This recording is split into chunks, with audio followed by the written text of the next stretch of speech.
Welcome to the Work-Life Balance Podcast. I am Kara. And I am Maggie. Together, we're a power real estate team with the Bajetti Partners in Nashville. We believe that the hustle culture of today's driven entrepreneur who lives and works in Middle Tennessee requires balance.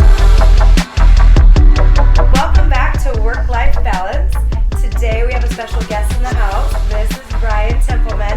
He is one of our most preferred lenders here in the Nashville area.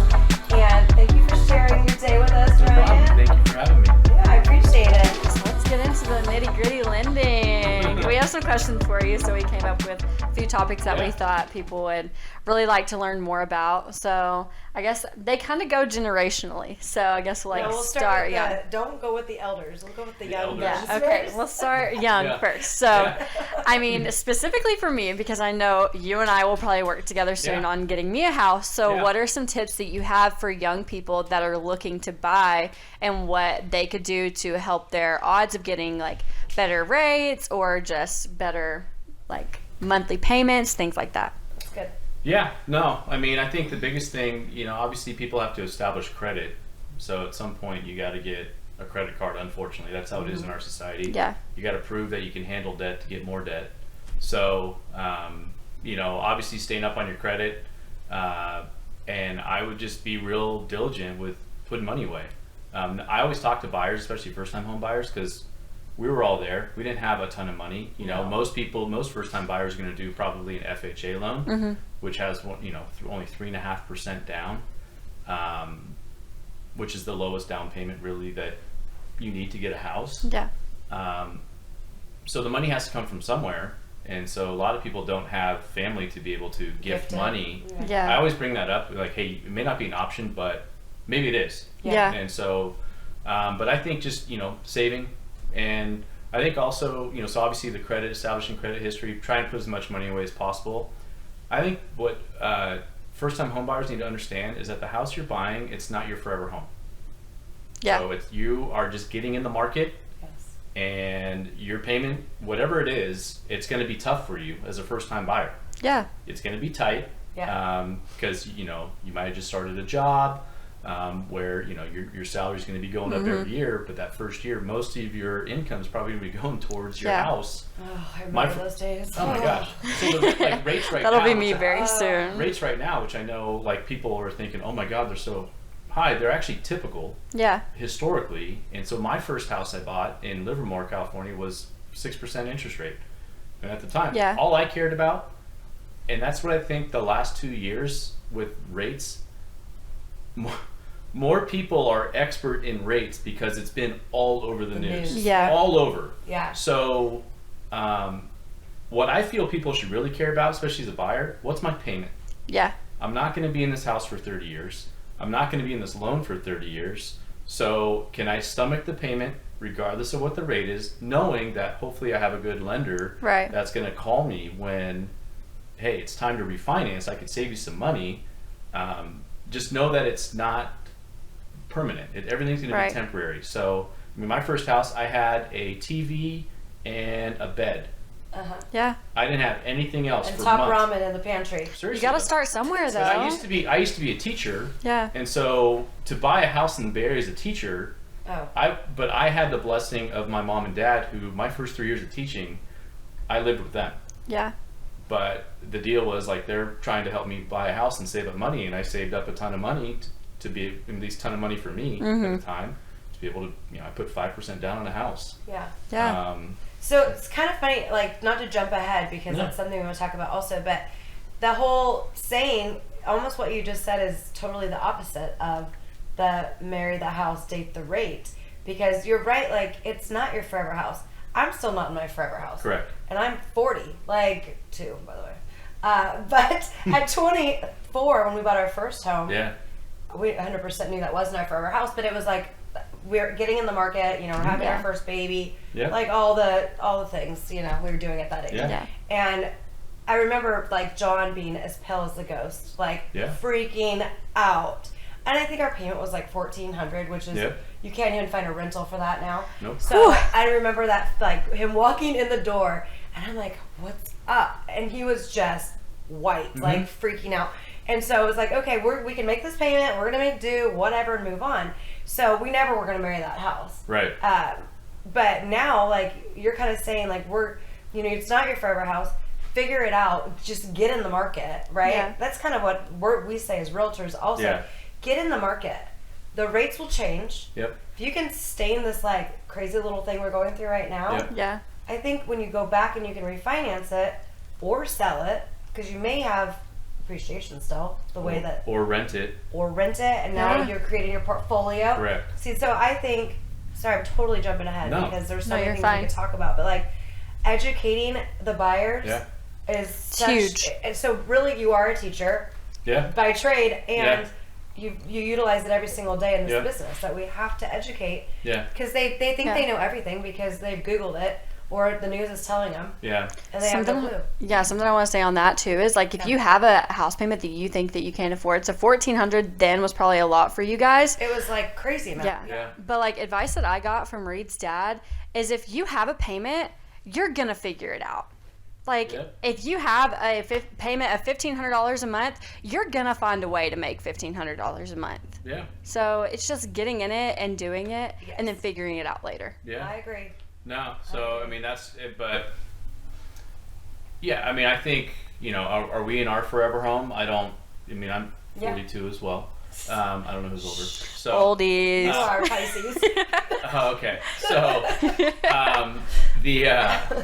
you would. But know. Every house I've bought, I personally was like, I'm cool with this house. I'm very like, all right, I like it. It's got, one house in the living room had 5 bedrooms. And I'm like, oh, cool, I have an office. There's a playroom. Each kid gets, and then, and then we all of a sudden were like, oh, there's other houses, these new homes. And so we moved up. But every move we've made, we bought, you stay in it for a couple of years, and then you got the income, the equity, to be able to put down on a new house. Yeah. So everything has worked out. And we bought before the recession. Where things did go down, but guess what? They came back up. Correct. They're always going to come back up. Yeah, and with a mortgage too, like people right now, real attractive mortgage for people is the adjustables, ARMs. But if you had a 30-year fix at the time, no matter what, if the house is about, like your payment was still the same. Right. So, well, and those adjustables, back to educating, those adjustables are great right now. Yeah. But in 5 years, when let's just pretend it was a 10% interest rate. Yeah. You're not going to be able to afford that anymore. Right. So you better refinance it prior to. Right. The good thing now too with ARMs is that there's a lot of protections put in them. So like the rate, if you got into an ARM right now at like 5%, the max, they put caps on how much it can go up every year. So it's not going to go from like 5 to 8. It might go from 5 to 6 or 5 to 7. So then you got to look at what's the market at with rates at that time. That actually might be a good interest rate at the time. Right. But yeah, so it's a gamble a little bit. But that's a conversation I have with every buyer that wants to look at an ARM.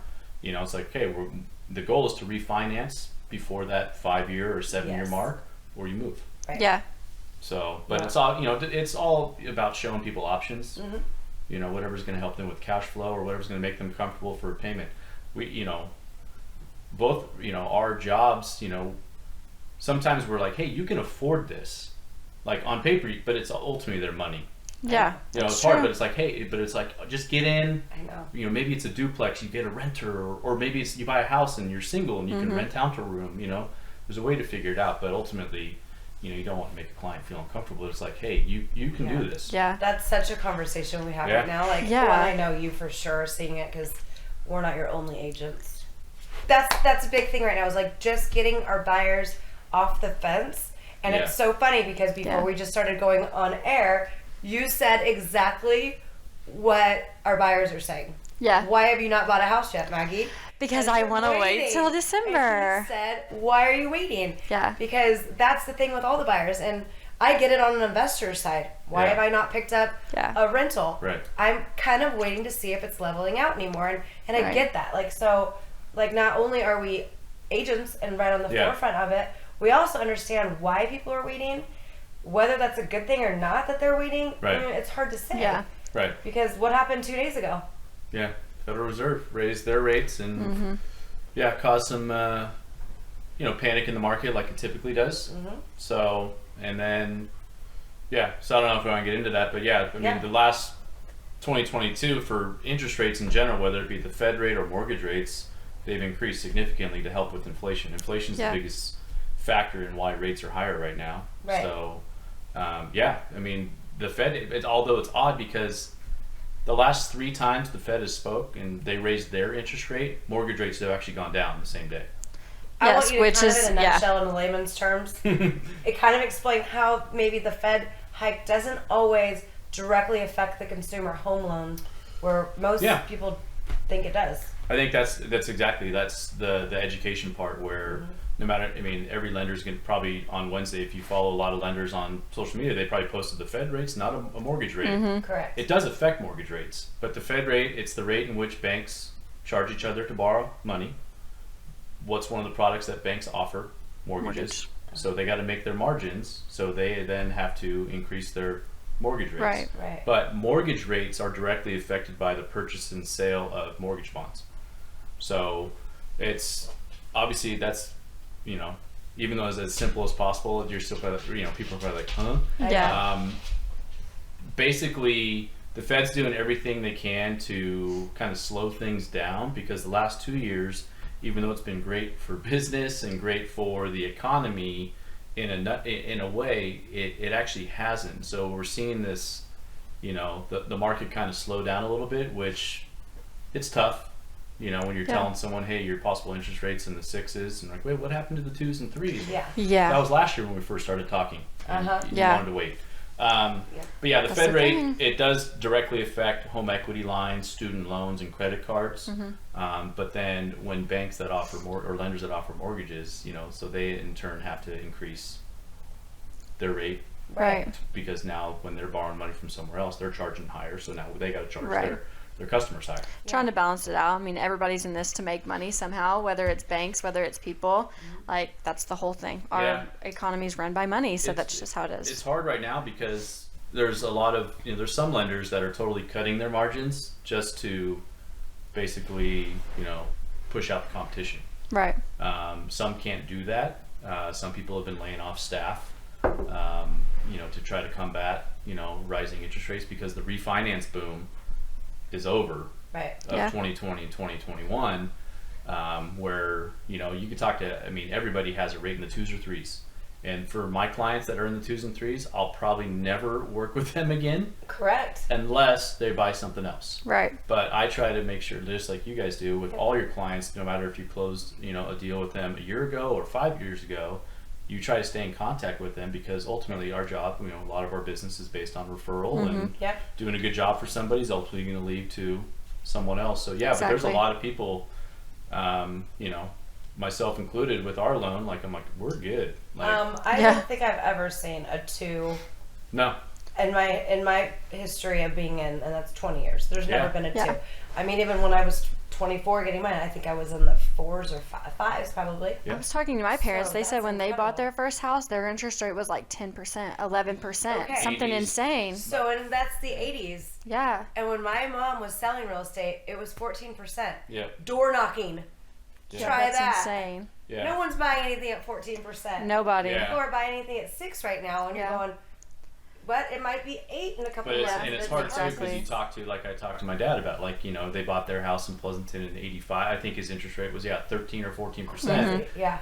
But then the house was, you know, 170,000. But everything's relative because then salaries and wages and all that stuff, like that was still a lot of money. Yeah. Bought his first house in Union City, California in 1974. I think he paid $40,000. And his mortgage payment was like under $300, and him and my mom were like, we don't know how we're gonna do this. Yeah. Yeah. So it's all relative. Isn't that crazy? We don't know how we're gonna do it. But the 2s and 3s, I mean, those aren't normal rates. No. No. I mean, I was, you know, all of a sudden rich. I'm calling people to refi, and I had people like 2.5, 2, you know, 15-year that's crazy. loans. People, I had someone under 2% on a 15-year. Wow. So, but then when they go to That's buy insane. or they go to move, hey, we've outgrown this house. All right, your rate's 5% or 5.5 or 6. They're gonna be upset. Yeah. Yeah. So, but Like, no, but that's normal, But and that's still a very good rate. very good. Yeah. And I still think Yeah. even the 6, it's starting to push up, but it still is. It's a decent rate. Right. Again, mean- it's all about, you know, it is hard to say, like, you know, hey, we talked in December and, you know, your payment would have been this, and then now you come back to me and, well, your payment's, you know, that's a hard conversation to have. It is. You know, and the waiting part, I mean, who knows? Like, nobody, even, you know, I'm supposed to be an expert. You guys are experts in, real estate, like nobody knows exactly what's going to happen. All these indicators, all these predictions. So that's why I feel our advice is like, just get in. Yeah. Just get in. Because it's always going to change no matter what. And like you said earlier, what goes down is always going to come back up, and what goes up is going to come down. Really. It might take 7 or 10 years, but I mean, yeah, at least you're in a house for that long. Exactly. So. Yeah. But something else I wanted to ask about, like the money thing. You said that your parents didn't have a lot of money. Like right now I'm waiting because I don't have a lot of money. So can you tell us a little bit about how like down payment assistance programs work a little bit and how that can help people get into the market? The down payment assistance programs, I actually just closed one a couple weeks ago here in Tennessee. So basically what they do is they provide there's some options, but basically obviously you got to be a first-time home buyer. There's credit score requirements, but you basically get a percentage of the loan amount back to you to help offset your down payment and closing costs. Okay. That is generally, you have to pay that back when you refinance or sell the home. Okay. But the hope is that you gain enough equity that, okay, here's 15 grand. It offsets it. Right. So, the one here in Tennessee, THDA, their rates are actually pretty good. The one I use in California, the rates are okay, but it's, I don't know if I've sent you guys one of my presentations, a mortgage coach presentation showing like the different options for buyers. So I just sent one this morning to a guy in California looking at down payment assistance and not. Ultimately, like it's a great option, but then when you look at if someone does have the ability to get a gift, I would prefer somebody not use down payment assistance because I would love for them to hold on to all their equity. Correct. Right. But then again, it's like, well, we really needed. I had no other option to get into the house, so so it's available. It's a simple, they have FHA, VA, conventional loans, but the one here in Tennessee, they'll give you either 6% of the loan amount or $6,000. Wow. Seen that. Then the 6%, if you take that option, then that they spread that payment out over 30 years. So the one I closed, like the loan was, or the purchase was $300,000. I think they got like $18,000. I can't do the math right now. It's Friday. Yeah. But they got like $18,000 in assistance, and that $18,000 spread out over. Yeah. And it's on the same interest rate as the first loan. Okay. But, yeah, it's a great program. It's very helpful. There's so many programs, and I think that's what's so important. Like for new buyers, there's no really reason why you shouldn't be able to get into the market. Correct. Right. And if you have really shitty credit, you have like such a great resource for that that we've sent people we have buyers to as well. Yeah. And they can turn that around and get stuff marked off of your your report. So there's no reason for people not to be able to get into the market. Yeah, and like you said earlier, like it's your first house. It's not going to be the mansion that you envision yourself living in when you're younger. Like, just get in the market. It might not be exactly what you want, but that's also another way to make money too. My first house I bought, it was the one area of town I didn't want to buy in. Yeah. Because it was away from everything. But I did it, and then, I ended up renting it out. Bought a house with my wife, and then, oddly enough, I don't know if I told you this story, but I ended up renting it because I also was a vice principal in California, and so I ended up renting the house out to the other vice principal at the school I worked at. Okay. So she'd bring me the rent check down the hall. So she rented for me for a couple of years, and then she called and said, "Hey, we're gonna put our house for sale." I'm like, "Oh, cool!" Like, we want to buy a house. Sorry. Yeah. We want to buy. I'm jumping ahead. We want to buy a house. I'm like, okay, cool. So, I ended up selling the house to them because I bought my house. I did with one of my best friends. Oh, cool. So to get into the market, kind of do whatever you can. Like, like to be a bachelor pad, and then, we're gonna make all this money and sell it in 2 years, and then like the recession hit. So we ended up turning it into a rental, but we had a fixed loan, so our payment was fine. But we ended up renting it, and then the renter said, "Hey, we want to buy a house, so basically like you guys might need to have find a new renter." Yeah. And at that time, it was one of my best friends, the best man at my wedding. It was just when you mix business with friends, sometimes it just gets your conversations are all about the house. Yeah. I wanted my best friend back in a way. That sounds kind of cheesy. No, but that's yeah. So we just decided like, what, the market's good, and so we sold directly to them. Oh, that's good. No, yeah, and so but then she years later came to me and said, hey, we're going to sell the house. I'm like, cool. Like, what do I care? It's your house. Like, yeah. But she had a friend that wanted to buy it who actually was a former colleague of mine. Totally weird. So I did the loan circle. for That's my full old circle. Yeah, That's so I did the loan for a friend that I've known forever and then, they bought my first house, and then I've done their refinance twice, so for the last it's almost 20 years, I know who's lived in that house. So wow. It's a That's small funny. house, it's 1,100 square feet. Yeah. It's one of those just get a house. Yeah. That's big for me. I wish I had 1,100 square You're feet. looking at cute townhouses, Yeah. Right. and you're gonna get into the market. You'll get and in. It's gonna be it's gonna be perfect. It's hard. I think a lot of people, they want to,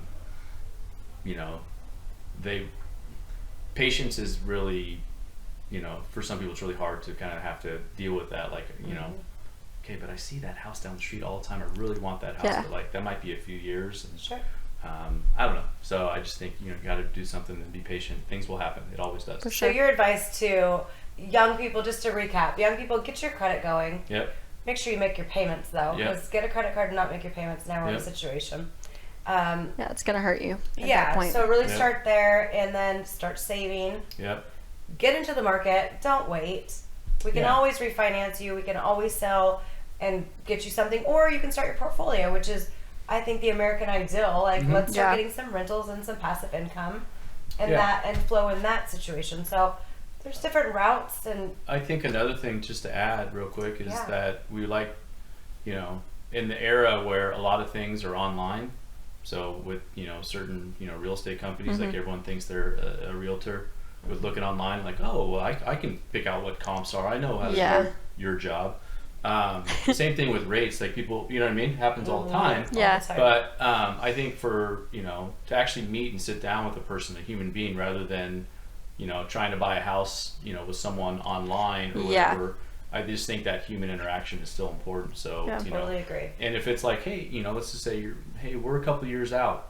Okay, I still want to meet with you. Let's game plan. Yeah, Let's exactly. talk about how things, what are your goals, income, all that stuff, and come up with a plan. Because part of, I feel, my job, I always tell people my job is to advise, not persuade. I like to show people options, but to help game plan and educate. And so it's huge. Yeah, so I think even if, I'm never going to turn down a client if they're like, hey, we're 5 years out or 3 years or whatever it is, like, because that we were all will there. be here like that. For Yeah, sure, well, 100%. yeah. And who knows Way too, because faster. things might change and all of a sudden, like, oh my gosh, like, Yeah. I got a big bonus at work, or New job, unfortunately whatever. someone inherited money, like, hey, we want it. So I think just being able to sit down with, a lender and an agent to kind of have those conversations, if someone doesn't want to talk to you because you're not ready right there, that then you kind of know what their interests are. Which I think a lot of that too is fear, and just because people, and we've talked about this too, money is a very, very touchy topic for some people, and they just don't want to be discouraged. I feel like they're gonna come to you and be so excited, like, oh, we want to buy a house, we want to do this, and then when you tell them, hey, I don't think it's feasible right now, or you don't have enough money, blah blah, then they get turned off by it, and so then that kind of just creates a fear. I think I agree on that. And I totally understand that, but I think it's my job to be upfront. Like, hey, before we start, like, this may, just be transparent. Right. Very transparent about stuff. And so I'm not making a promise. Every time I quote someone, I go, this is based on today's rates. Things can change tomorrow. Right. So it's all about setting expectations. Well, that's the difference right there between a pre-approval and a pre-qualification. And people don't understand, oh, you might have been pre-qualified, but you still haven't done really your credit checks, and there's stuff that you still have to do to make sure they're actually approved for that loan. Pre-qual, I just had someone last week, they used an online company. They went on and put in their social and their credit was run. And they tell me, I got pre-qual. I'm like, okay, that's cool. So pre-qual is very anecdotal.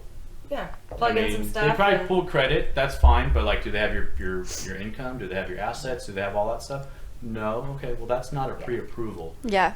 Pre-approval is obviously when you filled out an application, you've given the lender your loan items, your pay stubs, your W-2s, or your taxes and all that. And your firstborn child. Seriously. So it's not that crazy. So sometimes, depends if self-employed. Yeah, self-employed, it gets deep. That's for what sure. I've had many self-employed borrowers where they're like, what's next? So, like a blood test? Yeah.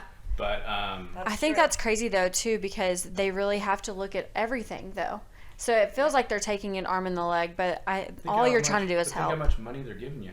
Right. You know, the bank's giving you, you know, so they want to make sure they're doing their due diligence that you have the ability to repay. But that pre-approval, you know, it's being official, and then, you know, typically what I do is, you know, I you know, some people, they want like a letter with like, what's my rate? And we don't have to get into this, but I know there's some programs out there where you can lock in your rate for a long time and all that stuff, and things change. But basically, I work with the client and the agent. So when you're, you know, when you guys send someone to me and I get them pre-approved, and you guys say, hey, we're going to make an offer at this, I tailor the letter obviously to the property. Correct. Right. And I always talk to the agent, because agents have different preferences. Sometimes an agent says, as far as like how much they can afford, like the price, put the offer price. Yeah. Some say no, put their max, and I'm kind of like, in my mind, I'm like, no. I just okay, that's what you want to do, that's fine. No, because all that tells the seller is they have more. Yeah. So if they're less likely to negotiate with you. Correct. So I just, you know, so I just, you know, I don't like to do that for that reason. Yeah. But I've had agents go, no, that's what I want to do. I'm like, okay. So. That's strange. Yeah. Yeah, no, I feel like, and we've had this conversation many times for many different scenarios, but you want to protect your client at all costs, and that's something you need to do to help your client. 100%. That's it. So one other thing that we want to talk to you about is what level of communication do you like from agents? Just for our point of view, what helps you the most that we do or don't do throughout the process of being able to help your client to get to the finish line? What level? I think the three of us pretty much talk almost every single day, you know, which is a good thing. We do talk a lot. Yeah. But I think also, like in our, like, we have a level of trust where, you know, I know you guys are doing your job, you know, I'm doing my job, so we don't need to, I don't need to let you know, like, and vice versa, every single thing that's going on every single day. But, you know, a couple times a week, I try to, like on Wednesdays, I try to set that time for all my loans that are in contract. I provide an update to, I try to provide, and again, things happen, but I try to set Wednesday mornings as like, hey, you know, I'll reach out, hey, just want to let you know, update, files and underwriting, or whatever that is, and then I talk to the buyers as well, just to kind of keep them posted. We also have a lot of auto emails that go out, which I'm sure you've seen, where, you know, someone, loan's been underwritten, it's been approved, and the email goes out to like everyone that's involved in the transaction. So that kind of helps with that communication, like on my end, where I don't have to specifically type out something for, but I think you do a pretty darn good job touching your clients. Like that's not like that. I think extra service. Yeah. Call her for all your needs. Physical and financial. That's all good. That's funny. Oh my God. Full service. Okay. But no, you are good about that, just keeping in touch with everybody. But I think too, one thing that really, funny. Maybe people that watch this will be upset, but, or other like people in our business, but in our business, like if you don't return a phone call or a text or an email, like, why are you in it? No, what do you do? Like, so I've had plenty of people that do not return. Oh, it's annoying. You know, and so, frustrating. And if I don't return a phone call or anything, like I lose a deal. Right. Yeah. And we don't have guaranteed income. Correct. No. So, you know, providing that service, but I remember I applied, this is like a side note, but the whole communication thing. So when I applied to be a high school vice principal, I think I said the word communication probably like 300 times in my interview. And then afterwards I got the job, but all the other people I worked with were like, you know, making fun of me because, but I feel that, you know, I use my voice memo. Which you know, I love it. You know, for iPhones, if you have an iPhone, I can do a voice memo just to kind of let you know, you know. Yeah, Ryan does not send text. He doesn't do text. He does voice memos. He presses record. He does. I press record, and sometimes I'll say, please keep this message just so you can listen to it. But we have some, I got a new thing too that I'm exploring as far as sharing it with agents, as far as when you get a client. I think Card Tap, I don't know if I shared that with you. I don't know. I don't work for them or get sponsored or anything like that, but it's just an app that basically when you get a client, you can put all their information in this thing, and then it goes right into my email and all that stuff. That's great. It's pretty cool. Your CRM. It goes right into it. That's that's something I'm looking at as well. But no, I think in this process, like we're helping people buy the most expensive thing they've bought in their life. So if we're not on the same page, it's not going to help our clients. So that's why it's important for a buyer to have a lender and an agent that work well together. Right. And I feel like we have such a great team, and you're so like on top of it. Like I feel like I'm never like second guessing what you're doing. No. So it makes our job easier. That we know that you're taking care of the client just as much as we are. Thanks. So I think it's fantastic. And just to kind of like finish what this whole podcast is about. Work-life balance. And just quickly, like, how do you balance it all? Because you're the soccer coach, your wife's the volleyball coach, you've got the 2 kids.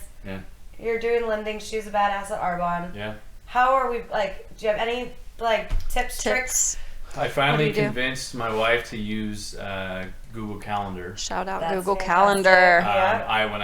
When I was in school, it was work, but we used to say I'm going to school, even though I was vice principal or teacher or whatever. You depend on your calendar. So especially with Braden going into middle school and him playing middle school soccer and club soccer and Zoe playing club ball. It's a lot. I mean, you guys too with the 3 boys. You're like, it's a lot. Yeah. So we try every Sunday to kind of look at our week. Here's what do you got this week, especially with Tony coaching 3 volleyball teams right now. That's insane. So, we also have some good friends that can help out with the kids if needed. If I have to be somewhere for a work event, that's why our neighborhood is so special. Right. But I think, especially because I want to be a present dad, and that's part of the reason why I switched careers is I got tired of being with other people's kids. And I would never see my own kids. And I knew that was going into being an administrator. I knew that's kind of what the job entailed. And after a couple of years, like, I felt I was good at it. There was nothing wrong with my job performance. I just was like, I'm going to do this for another 25 years. Like, I don't, so that's why I was able to pivot.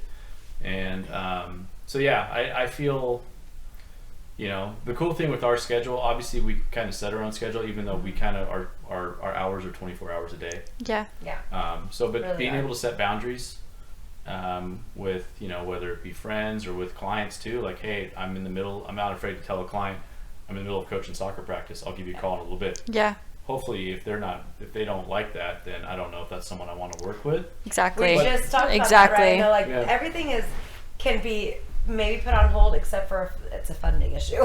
We don't 100%. Want to not answer the phone if it's a funding. I have my Apple Watch. I don't have it on now, but I have my Apple Watch, and so if I know there's an issue going on with a loan, which rarely happens to be honest, I got to take it. So but otherwise it can wait. But it's not life or death. And I think that's something that you just said a second ago, which I really want to point out, is you didn't like what you were doing necessarily. You had different priorities, so you changed your life to fit your priorities. And I think that's something that a lot of people complain about, but they're not willing to make the change to make it better for themselves. So that's honorable that you did. I mean, that was a hard decision. And again, I don't make decisions quickly. Like moving took me 2 years to finally go, okay, let's give it a shot. That was like a 6-month decision. I still would go to work, and then, it's like, God, I love all the people, I love the kids, but like, this is not the job that I see myself doing forever. So, but being able to take the kids to school, kind of set my schedule. When I used to teach and I'd go to the gym in the summer because the summer's off. I'd see people at the gym and I'm like, wait, what do these people do? Because I thought the whole, like, everyone worked 9 to 5 or 8 to 5. I had no concept of sales. Or I had no concept of or they're teeing off at noon. And you're like, how do you what the heck? No, but that person, today I went to the gym at 10, but this morning I got up early to take care of a bunch of stuff so I can go do that for an hour and then, So now you're that guy. I'm that guy. You're the 10 o'clock guy at the gym. I have to eat. I can't just get up and go work out. No. Plus with the kids, I like to help out in the morning. And also it's having the license in multiple states. California people don't start reading emails really till about 10 o'clock here. So if I can, I know what's an emergency, like I need to take care of this, or I look at all my pipeline, okay, today, like I might be expecting an appraisal back, but other than that, like everything's kind of cool. So I can set my schedule that way. So sounds like you've got the balance down pretty darn good. Yeah, you do. I mean, at least maybe I talk a good game. Yeah. It's always easier said than done, for sure. But no, I think the cool thing about, I locked alone yesterday. I was wearing, soccer shorts and a t-shirt. Right. Just the idea, the concept of like, I didn't have to dress up to go to work. Some days, I do. Right. I obviously like to look nice, especially when I go into my office, but if I'm going to work from home, you can do whatever. Clothes and loans and sweatpants. I love that, and that is the balance that we like and that we were talking about. Making deals and hills. Yeah. It's or sweats. It's either one. You got to be disciplined though. Yeah.